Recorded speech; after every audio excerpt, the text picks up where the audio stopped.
Alright, so this is going to be, I believe, the 4th video in the maintenance series for the 2018 Ram 1500 with a 5.7 liter Hemi engine. Alright, so this is the filter I use. It's the Mopar factory filter, M0339. When I first started changing oil, I was confused because they have all these other numbers on there. So there's this number here, and then there's a slash and another number, and like I said, it's like Chrysler, Mopar, FCA, there's all sorts of numbers on there. So that's the filter that I use. And then the oil I use is Valvoline 5W20. That's what the truck calls for, is 5W20. I think they say Pennzoil or Shell or something is kind of what's recommended, but as long as it meets the the correct MS number, which is, it's on here, it's in really small print. So Chrysler MS6395 is what it needs to meet. So, and this does, so that's what I've used. I believe this oil is about $8 a quart or so. And I go quite a few miles on it, so I just go with the full synthetic.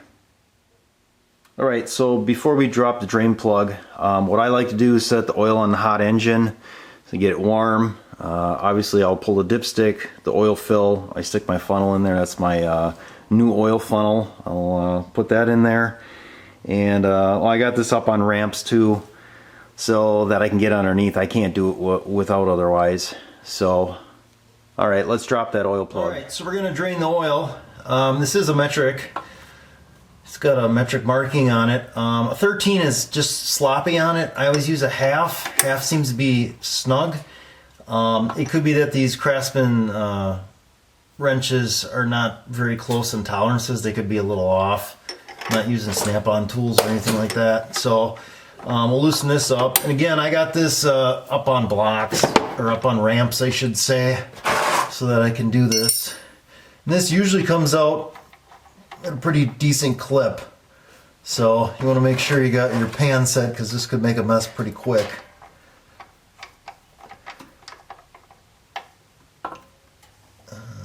We should be alright. Ooh! Yeah, a little bit on the ground there, that's not too bad.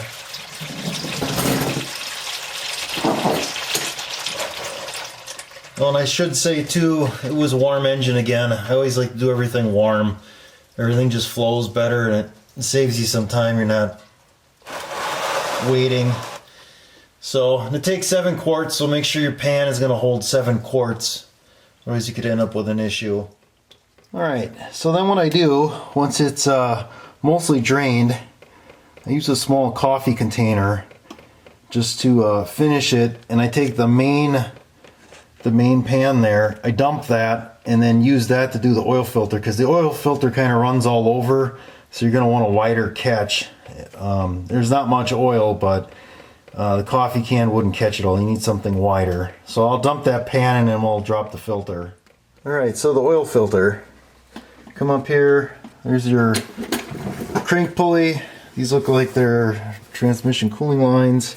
If you go above those lines, you should be able to see the filter. It's all covered with like salt residue from our Wisconsin roads here. Let's see if I can point to it. It's right there in the screen. So that's what we need to get down. So where I put the pan is right about here. So here's where the main part comes across, and the pan there, because it kind of runs down the backside here. We'll see if we can get in there and get some video of that. So the way that I get to the oil filter is going underneath these lines here. So here are the 2 cooling lines, I believe, for the transmission. I go underneath with my hand and just kind of spin it, get it loose. And mine's never super tight where I got to put a filter wrench on it. I do it myself, so it's not ridiculous. So I got it loose there. I don't know if you can see it or not. You can see the M of the Mopar in the filter. So I need to spin it a little bit yet. So I spin it until it starts to rain oil. There we go. So she's starting to come down. We'll spin it a little bit yet. There we go. There. So it actually ends up running across the rack and pinion in the front here for the steering or whatever.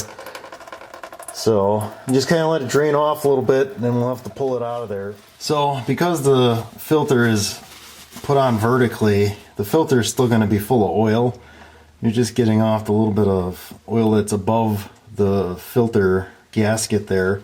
And you have to bring it out kind of horizontally, so it does make a little bit of a mess. So I get it loose. I usually use a paper towel.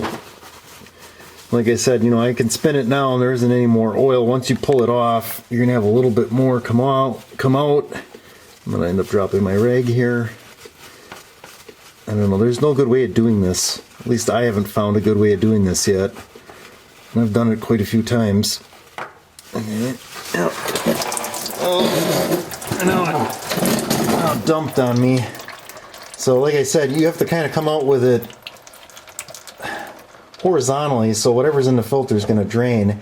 There might be a way to maybe poke a hole in the filter to get it to drain out a little bit, but you're still going to end up with an oily mess. So I guess the one good thing about that is up here in Wisconsin, it kind of coats all your metal and stuff, so hopefully it slows down the rusting process from all the salt that they put on the road.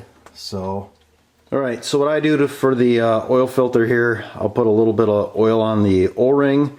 Double check your old filter to make sure that O-ring came off. Otherwise, if you install this one with two O-ring gaskets there, you could end up with a mess. Also take a clean piece of paper. I clean off the mating surface for the oil filter, and I do that before I screw it on. I'm not going to try to shoot any video of me screwing this on because it's just too difficult. There's no good way to film that. Alright, so I got the drain plug back in and just did that with that same 1/2 inch wrench. And there you can see that's the front differential. It says ZF on it the way it looks. And then in front of that, that would be your steering, and you can see how it's all greasy. And you can see there's some oil running down, and that's what gets lubricated every time you pull the filter out. Even like the front cross, I don't know if that's cross arm or what that's called, beam that comes across to those A-arms, that's got some oil too. So it's probably going to drop some oil in the driveway or in your garage. It's just the way it goes. I haven't figured out a better way of doing that yet. Alright, so to put the oil in, I have this short step ladder that I use. I'm about 6 foot 6'1", and the reach is pretty good when it's up on ramps. So that's what I do. I stand on that, and then that way you can reach, because it's, like I said, it's a pretty far reach to get all the way back when you got the truck up on ramps. Alright, and then we just start pouring it in. So there's really not much to it. You just want to go slow enough that you don't overflow your funnel. And you hear it draining through the engine.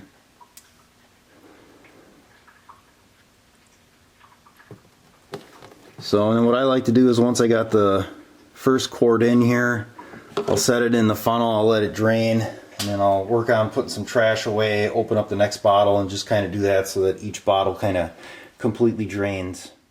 Alright, so we got all the oil in. I got the oil cap back on. We're just going to wrap it up here. So final couple steps, just start the truck, make sure your oil pressure comes up, and then while it's running I would just look underneath, make sure there's nothing dripping, you don't have any leaks or anything like that. And one other thing that I like to do, I do this with all the vehicles, is just put the information. So once you find it in the book, write it underneath the hood so it's easy to find. So you know, oh, I gotta have 7 quarts of oil, the oil is 5W20, filter number, and then the wrench or socket size for the drain plug. So alright, that's gonna be it for now.